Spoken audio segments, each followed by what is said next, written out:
minutes late.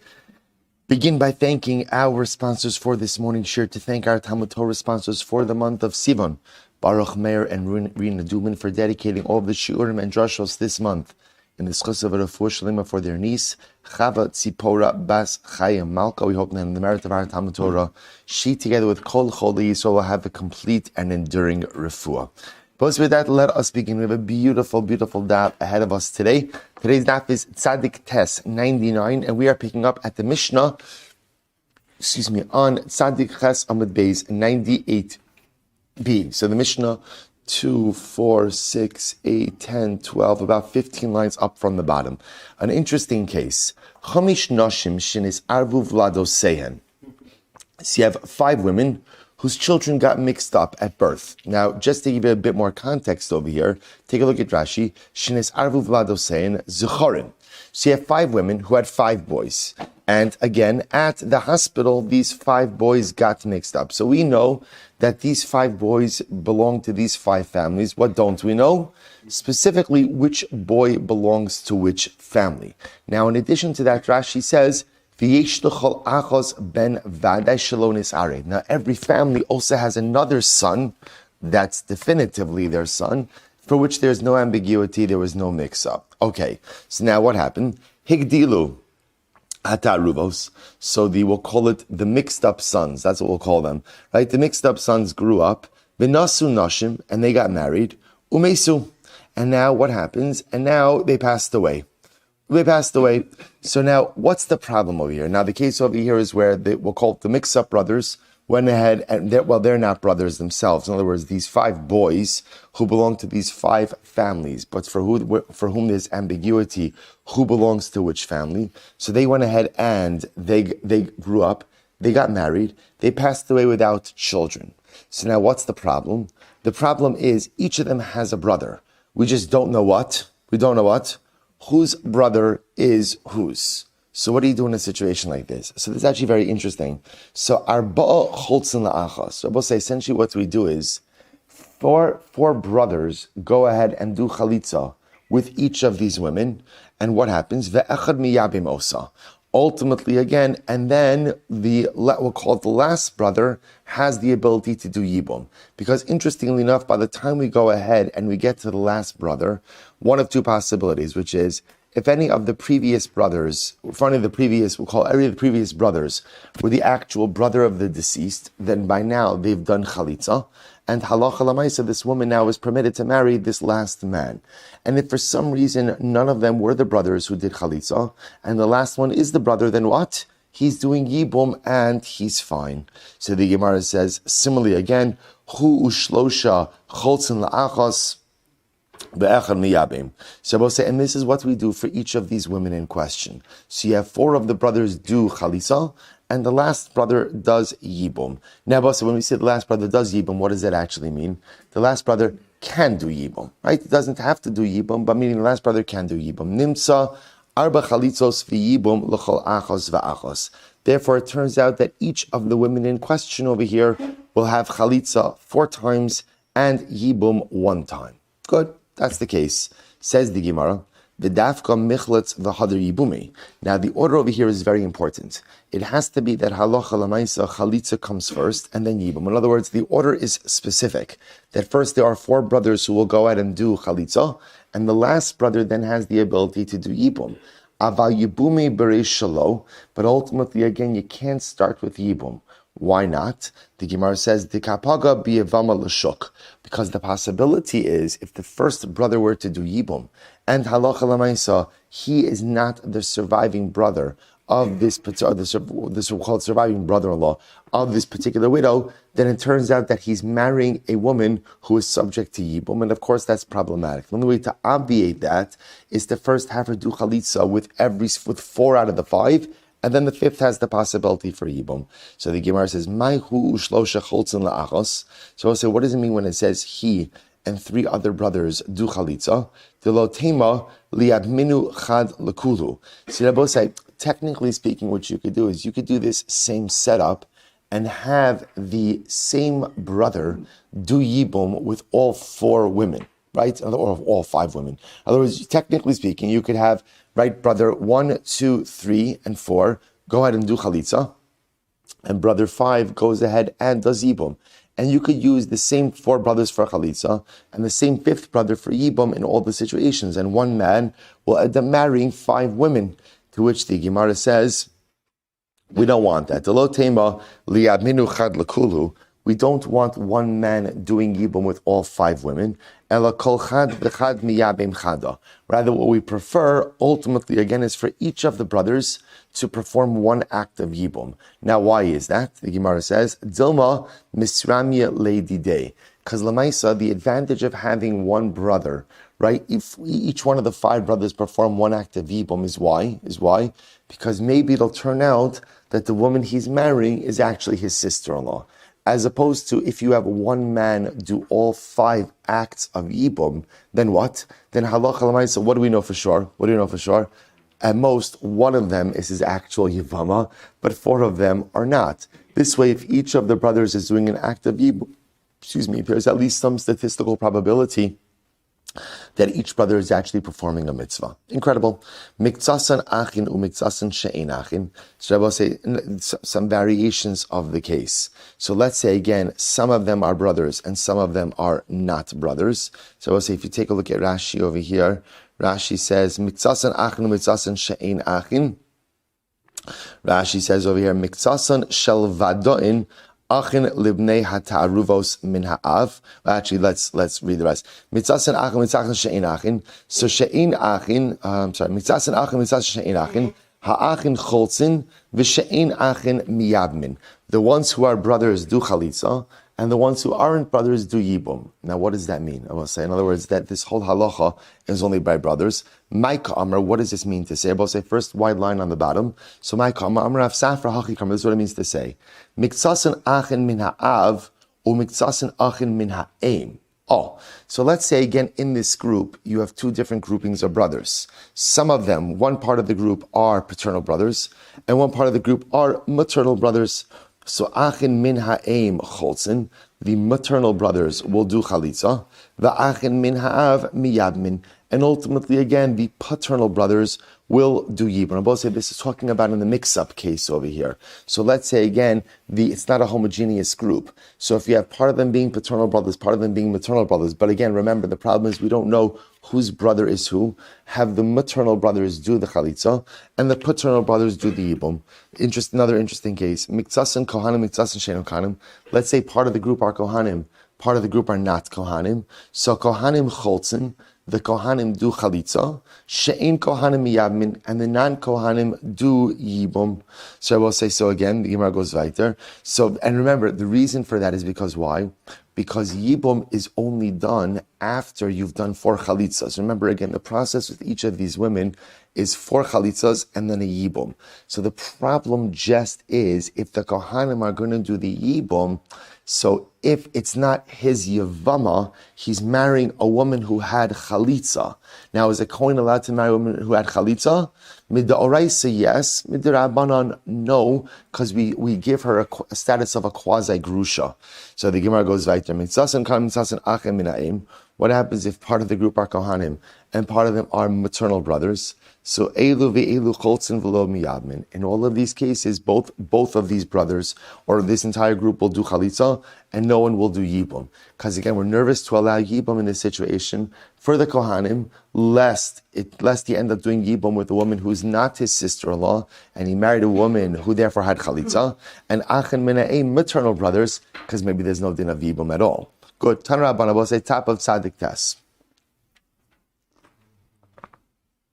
Some interesting cases over here. Tanra Rabbanan.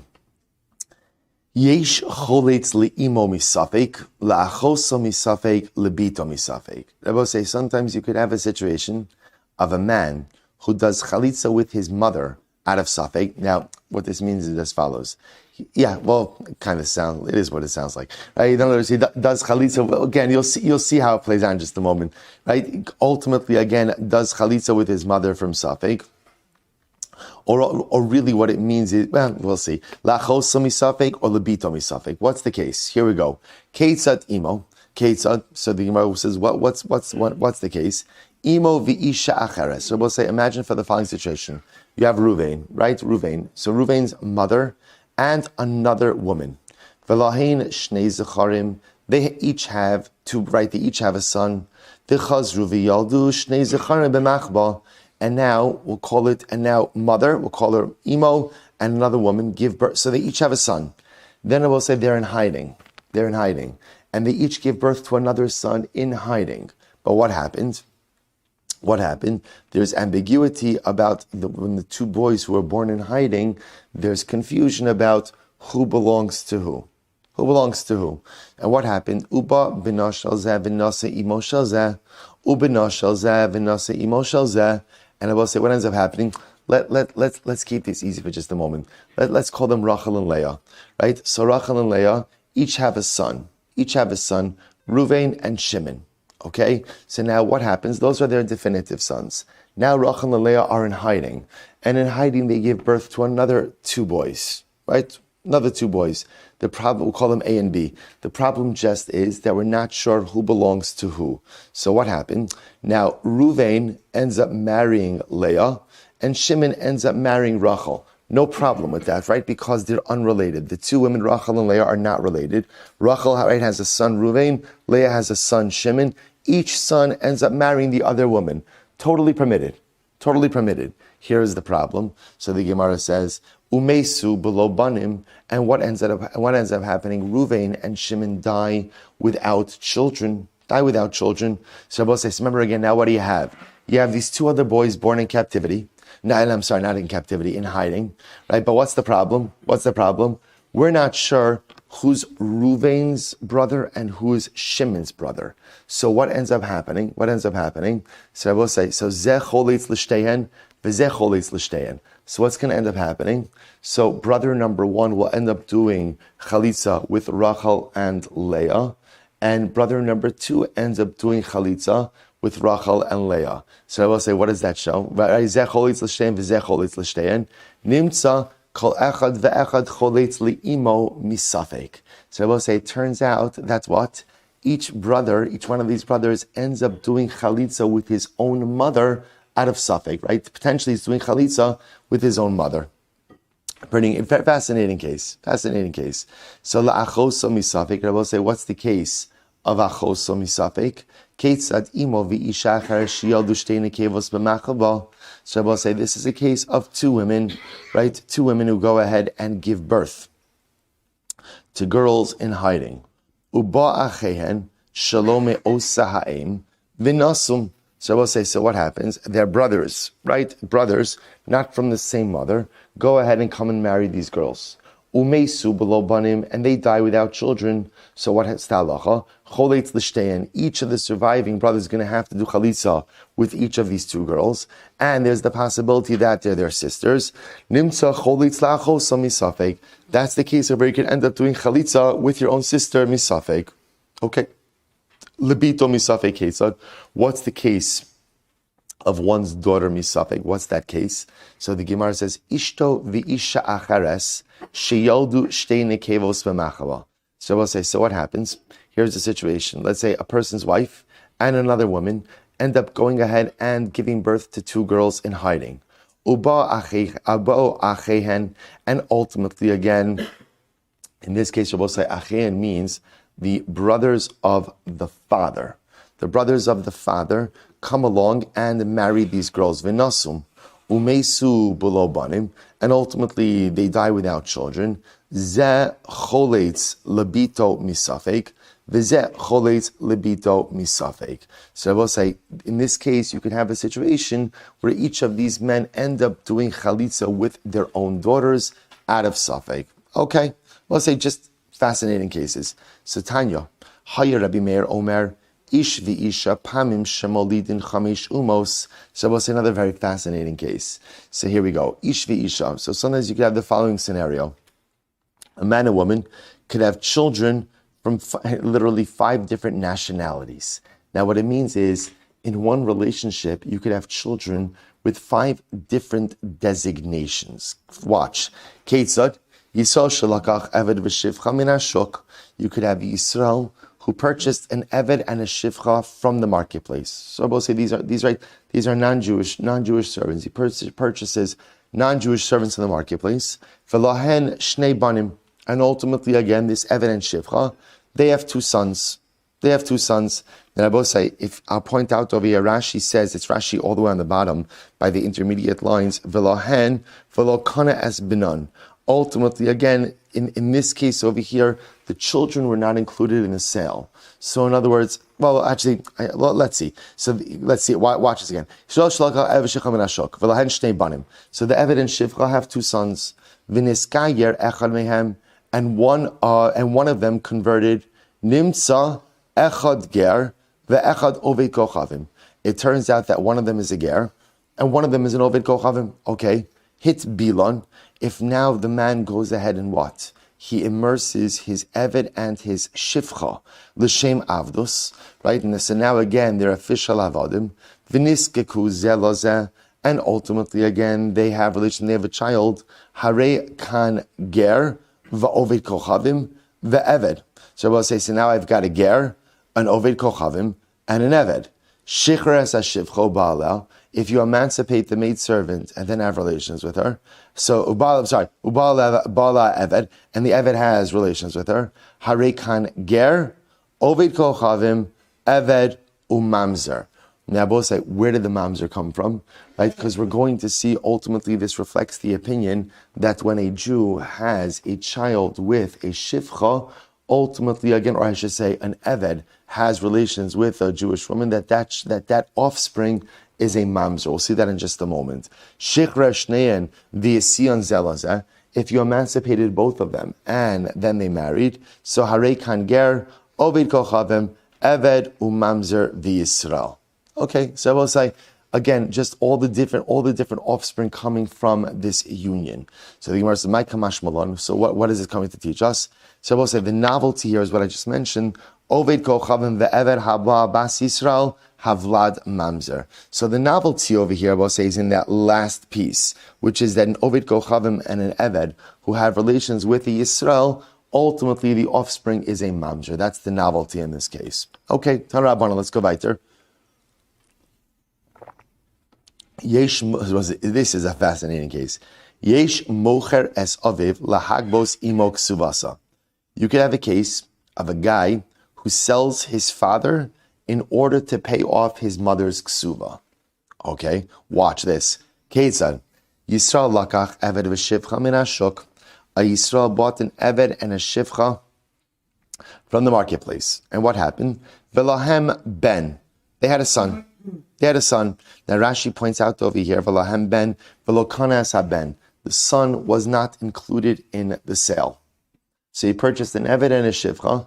They had a son before, son was not included in the sale. Okay, now watch this. V'shichra es hashivcha, and then the master emancipates the shivcha, and what happens? V'nasa, and he goes ahead and marries her. So I'll say, so just to illustrate this over here. So Reuven goes ahead and purchases an eved and a shivcha from the marketplace. Okay, they had eved and shivcha had a son. We'll call him Bob. Right, so Bob. So what happens now? Reuven emancipates the shivcha. He goes ahead and he marries her. Okay, remember, once he emancipates her, what's her status? She's a Yisraelis. So now he goes ahead and marries her. Watch this. Va'amad v'kasav kol nechasav libna. Then I will say, interestingly enough, what does Reuven do? Reuven leaves all of his property to his wife's son. Now remember again, who is his wife's son? Right? So again, Bob, right? The non-Jewish kid is his wife's son. So now Reuven is leaving all of his property to Bob. Watch this. So now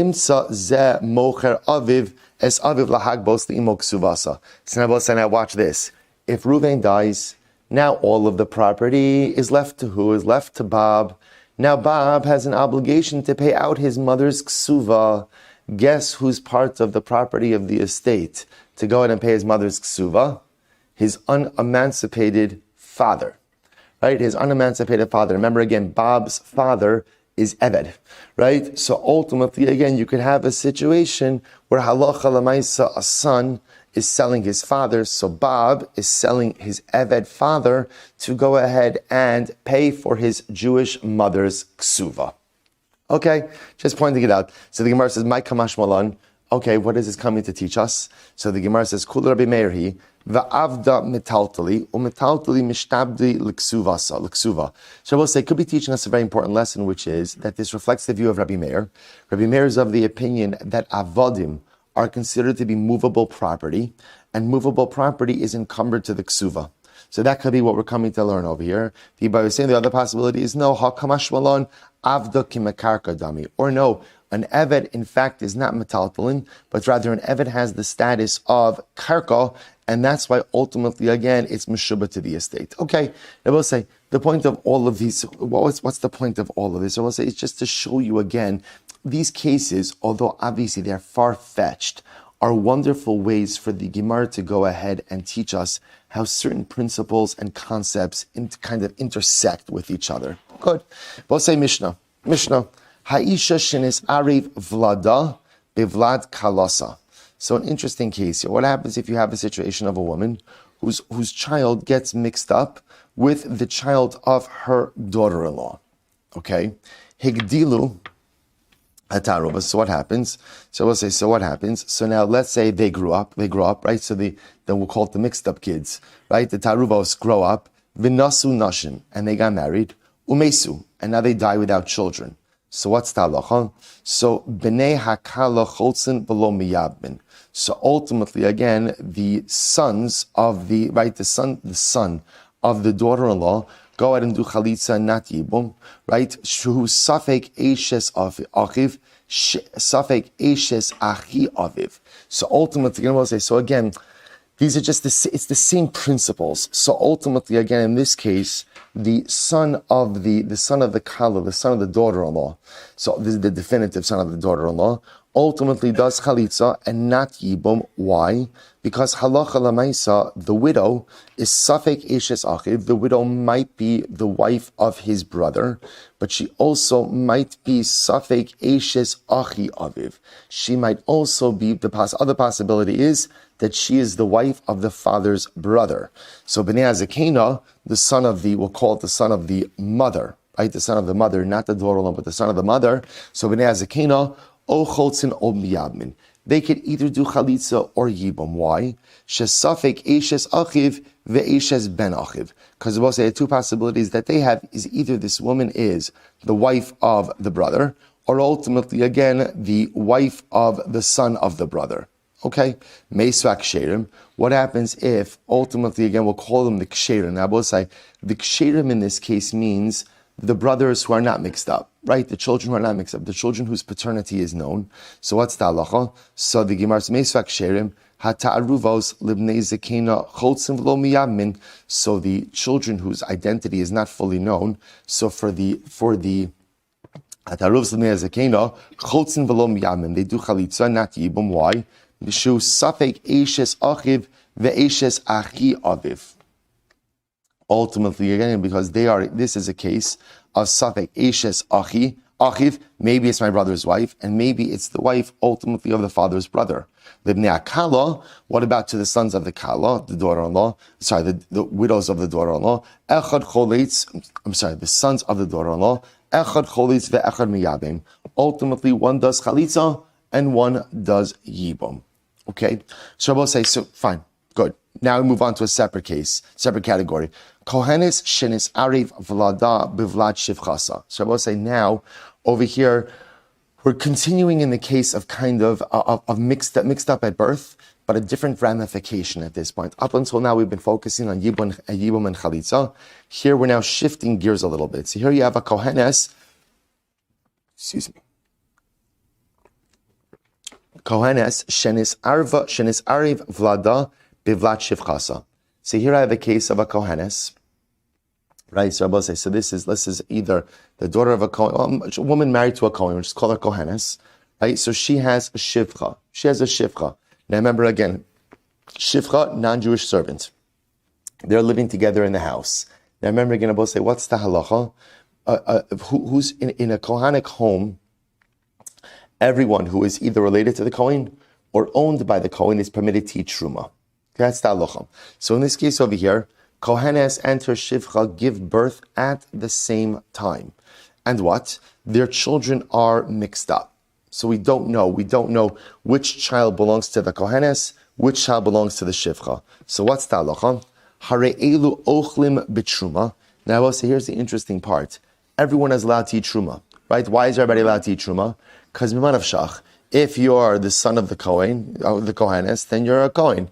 And if you're the son of the shivcha, then what? Then you're a son of a shivcha. Either way, you're permitted to eat truma. To which v'cholkin chelek echad bagoren. Now we'll see exactly what this means. Halacha l'maisa, and it sounds like what it means is they receive one portion of truma in the granary. We'll see exactly what that means in the Gemara. Amud Beis ve'enon mitamin lamesin.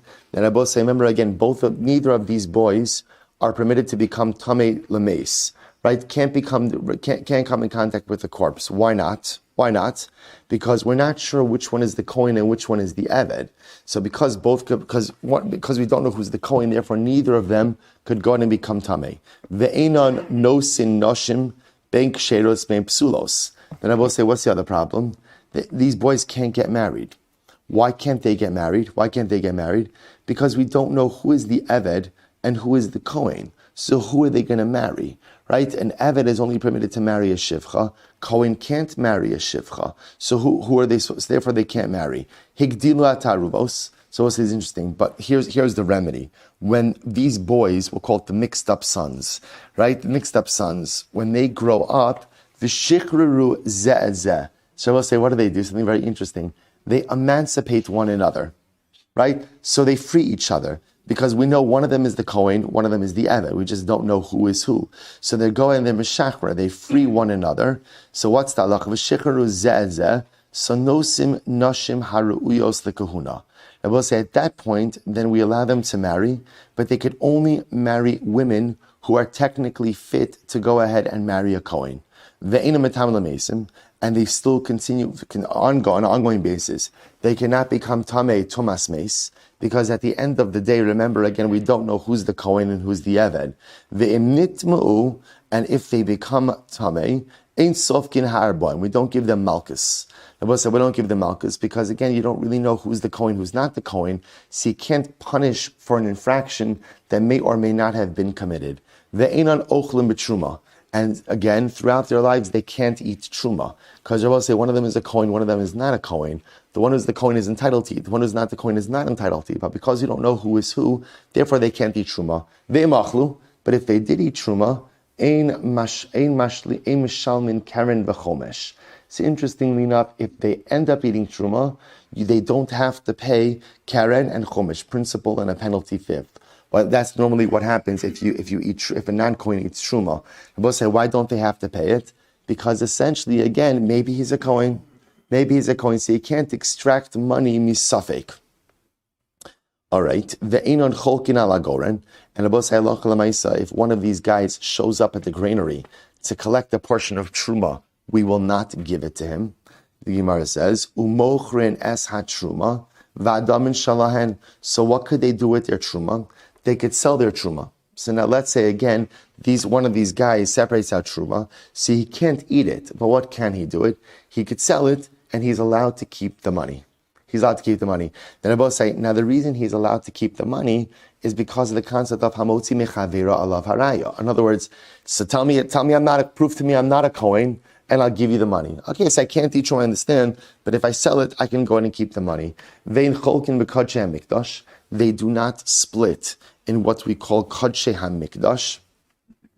Look at Rashi for just a moment. Vein cholkin b'kodshei hamikdash kigon oros kodshim. So remember again, I will say, halacha l'maisa, when a Kohen is serving in the Beis Hamikdash and he offers up a karban, the Kohanim get to keep the hides. And any Kohen who's mishmar, right, whose shift it is, gets to share in the hides. Obviously, neither of these individuals could claim their share of the Kodshei Mikdash. Vein nosnin lahem kodshim, we don't give them kodshim. Vein motziin shalahem miyadehem. But halacha l'maisa, if they have kodshim, we can't extract their kodshim from their hands. Take a look at Rashi. What does that mean? Vein motziin shalahem miyadam. Look at Rashi. Im hayu chayavin chatas o asham o ola ein kofin osan lesitin la anshe mishmar v'liyos avodasam ba'arla anshe mishmar. Now, both say it's actually very interesting. We know Kohanim were split up into 24 mishmoros, right? 24 groups. And each group served in the Beis HaMikdash for approximately 1 week a year.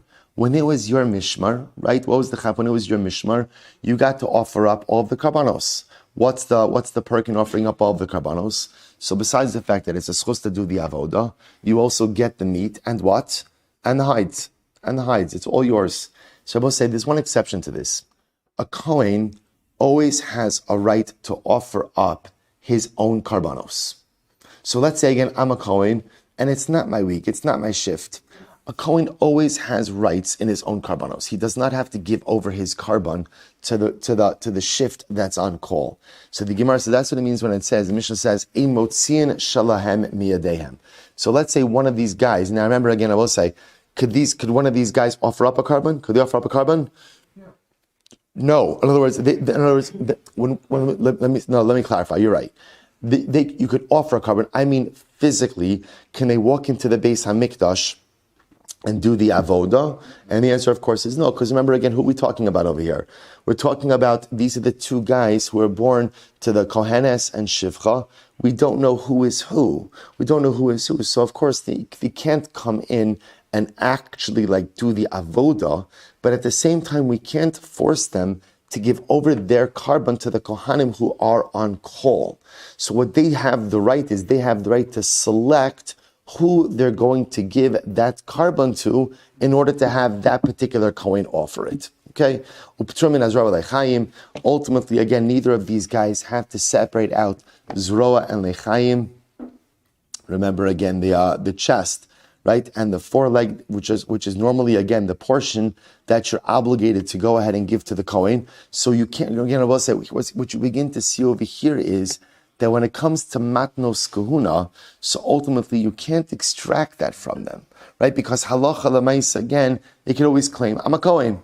They can make the claim, therefore you can't extract it. So the Gemara is from the stomach. Ubechora, what about their firstborn animal? So normally you give over the firstborn animal to the Kohen. What happens in this case? Yehiroa achi yistaiv. You allow the animal to graze until it becomes blemished. V'nosnin alav chumrei kohanim v'chumrei Yisroel. And in general, again, I will say what you see is, what do you do with these two men? What do you do with them? You give them the chumras of kahuna and the chumras of Yisroel. And again, what exactly that means, Emir Hashem, we are going to see. Sorry, just making sure. Okay, so good. So we'll say, so just to be clear, it's actually a pretty straightforward case. So remember again, what you have over here is the Kohenes and the Shivcha giving birth to two boys. What happened? We just don't know who belongs to who. So essentially what the Gemara says is, you have to treat them with the chumras of both being a Kohen and a non-Kohen. Now again, remember, when they're young, it's more problematic. When they get older, the first step is they emancipate one another. So at least we know now we're not dealing with an Eved and a Kohen. What are we dealing with? A Yisroel and a Kohen. But nevertheless, again, the Mishnah just tells me how I leverage all of my Kohanic risk in this particular situation. Good. Says the Gemara. So obviously we're going to go through each of these cases in the Gemara. Meisuak Sherim. So we'll say, remember again, in the previous part of the Mishnah, once again, remember the Mishnah started out with the case of Ha'isha Shenis Ariv Vlada Bivlad Kalosa. A woman and her daughter-in-law ultimately again get their sons mixed up. So the Mishnah referred to as Ksherim. So the Gemara says, Ela Hanach Mishum Deiruva Lo Havib Psulin. So we'll say, I understand, if you call one group Ksherim, what does that make it sound like? That the other group are psulim. Now they're not psulim. What happened? There were two sets of brothers. One set of brothers that we know definitively who they belong to, and another set of brothers that we're not sure. So why do you call what? So Elohanach mishum de'erav havelu psulin. No. Ema umesu havadoin. Take out the word ksherim and replace it with what? Vadoin. That there are two groupings of brothers. There are brothers who are vadoin. Vadoin means that we know definitively who their mother is. And then there's another group, ultimately, again, of the mixed-up group. Okay? Libnei akala echad cholis. So dafka michlatz v'hadir yibumi. Aval yibumi bereisha lo dekapaga bivam l'shak. It was always saw before. In any of these cases where you have to go through chalitza, and then the last brother could do yibum, the order is very specific. It always has to first be chalitza, and then yibum afterwards. Because if you start with yibum, you run the risk that what? That if it's not the actual brother who's marrying this woman, he's marrying a woman who really is subject to yibum. So therefore, again, you take care of that by first doing chalitza. You exhaust your chalitza options, and then after you exhaust your chalitza options, then yibum becomes permitted. Good, weiter. Kohen shenis arif. So remember again, the Mishnah said, now we're focusing on the last case over here. So remember, in the last case in the Mishnah, we spoke about a kohenes and a shivcha. They both give birth to sons. Their sons get mixed up. So remember again, what did the Mishnah say? The Mishnah said, Cholkin chelek echad bagoren. Literally, they get one portion. These two women get one portion at the granary. So says the Gemara, what does this mean? So the Gemara says, chelek echad pshita. Now obviously they only get one portion, Rabbi say, because why?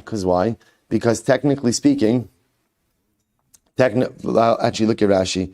Rashi says, no, not yet, sorry. So, chelek echad pshita, ema chelek ke'echad.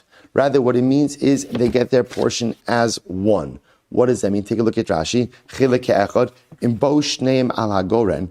If both of them came to the granary to collect truma, so nosnin lahem, we give to them, right? We give to them. Aval zeh below zeh, ein cholkin lahem. But Lamaisi Sirba say, here's the problem. We're only going to give them truma if they show up together. If they show up independently, we're not going to give them truma. Now finish that Rashi. The kasavar ein cholkin truma li eved ela imkin rabo imo dilma asid la asukin li yuchsin the savri koinu. So Rabbi say, this is fascinating.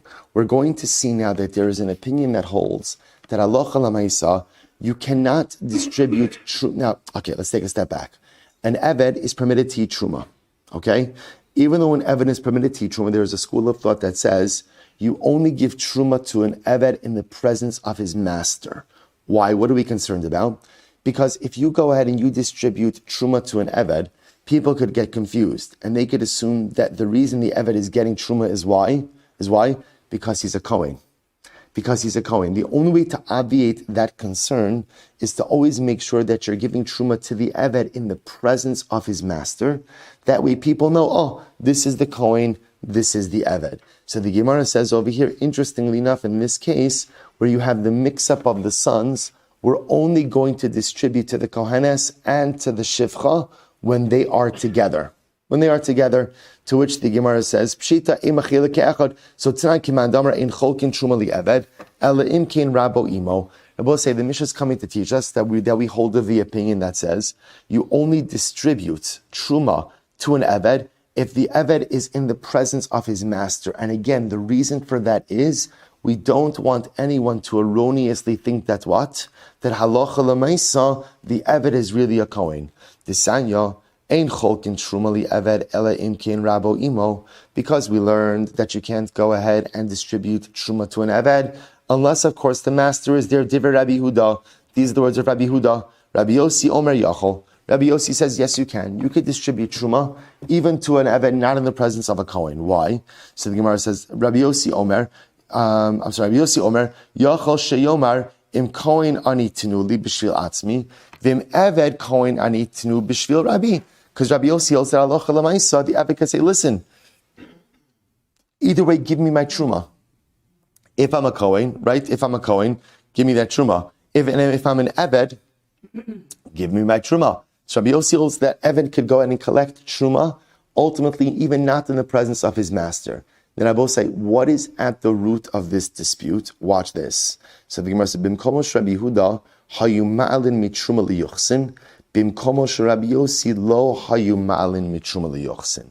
So I both say, here it comes. Here is the issue. What's the concern? The concern is that if we allow you to go ahead and eat truma, isn't that potentially a stempel, right? A stamp of approval, a seal of approval on your yichus. So Rabbi say in the locale of Rabbi Yehuda, they would assume that if somebody was consuming truma, that was like a seal of approval on their yichus as a kohen. Therefore, again, if you do that, it's dangerous to give truma to the eved not in the presence of his master. Why? Because if people see that eved eating truma and they don't know him, the default assumption is what? What is he? What is he? A kohen. And now you run the risk of an eved going ahead and masquerading as a kohen. That's why Rabbi Yehuda holds that halacha l'maisa, the only way to distribute truma to an eved is in the presence of his master. The Gemara just pointed out, Rabbi Yehuda says that because in Rabbi Yehuda's locale, they would go ahead and they would go and establish yichus based on truma consumption. However, bimkomo Rabbi Yossi, lo hayu ma'alin mitruma liyuchsin. But in the locale of Rabbi Yossi, they would not go ahead and establish yichus based on truma consumption, and therefore what? And therefore halacha l'maisa, in the locale of Rabbi Yossi, they would allow an eved to receive truma even not in the presence of his master. So it says the Gemara Tanya, Amar Rabbi Elazar bar Tzadok was an interesting case. Miyamai lohi areti ela eidos echad. So I will say, Rabbi Elazar bar Tzadok said, in general, I was careful to never go ahead and give eidos. Give eidos. One time I did, right? Ela eidos echad vehelu eved lekahuna alpi. So one time I did, Rabbi Elazar says, and it was a disaster. Because of my edus, they made an eved into a kohen. What happened over here? So the Gemara says, "V'helu eved l'kunapi, helu sagalaitva." I don't understand. Really? From Rabbi Elazar's statement, from Rabbi Elazar's edus, they made an eved into a kohen. To which the Gemara says, "Hashta behemton shel tzadikim ein HaKadosh Baruch Hu maybe takala al yadan." If HaKadosh Baruch Hu doesn't allow bad things to happen through the animals of tzaddikim, so Rebbe say this is talking about the donkey. Rashi points out of Rabbi Pinchas ben Yair. The donkey would not eat untithed produce. So if HaKadosh Baruch Hu is careful, that we'll talk about that more tomorrow, Mir Hashem. But Lamais, again, if HaKadosh Baruch Hu is careful, that's what? That ultimately bad things don't happen through the animals of tzaddikim. So of course nothing bad is going to happen through the tzaddik himself. So how could it be that through Rabbi Elazar, ultimately again he was going to go ahead and cause an eved to be regarded as a kohen? To which the Gemara says, "Elaima bikshu lalos eved up, bikshu lalos eved lekunalpi." To which the Gemara says, "No. What happened over here is we'll see what strange in just a moment." Rabbi Elazar says, based on something I did, they were ready to establish the identity of this kohen, of this eved as a kohen. What happened? Chaza ba'asred Rabbi Yossi. Rabbi say, watch this. Here's what happened. Rabbi Elazar saw a man eating truma, and this happened in the locale of Rabbi Yossi. Now I will say, remember again, Rabbi Yossi holds that what? That we do not establish yichus based on truma consumption. Therefore, in the city of Rabbi Yossi, what happened? Halacha l'maisa, again, you could give truma to an eved even not in the presence of his master. So this is what Rabbi Elazar sees. So Rabbi Elazar goes to the town of Rabbi Yossi, and in the town of Rabbi Yossi, he sees a guy eating truma. And what happened? Va'asid ba'asrid Rabbi Yehuda. And he then went ahead and gave testimony about this in the city of Rabbi Yehuda. Then I both say in the city of Rabbi Yehuda, what's the halacha? In Rabbi Yehuda's city, they were ma'ala mitruma liyuchsin. So I both say, so you see what ended up happening over here? He saw a guy eating truma in the city of Rabbi Yossi. Now, in the city of Rabbi Yossi, they do not establish yichus based on truma consumption. So therefore, they'll give truma even to an eved not in the presence of his master. But then Rabbi Elazar went and testified about this guy in the city of Rabbi Yehuda. Well, in the city of Rabbi Yehuda, they will go ahead and what? They do establish yuchsin based on truma consumption. And therefore, again, Rabbi Elazar testified, I saw this guy eating truma. Oh, you saw him eating truma, so they were about to declare him as a kohen.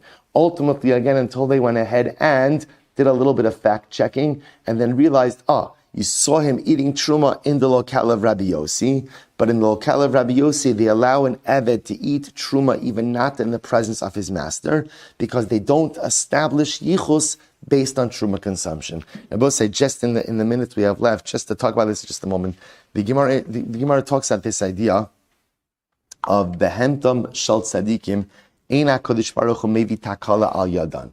Right, that Hashem does not bring negative things, right, averus, ultimately, again, through the animals of tzaddikim. And again, the proof is, right, Pinchas ben Yair, his animal would not eat untithed produce. Would not eat untithed produce. So I will say, so what's the pshat with that?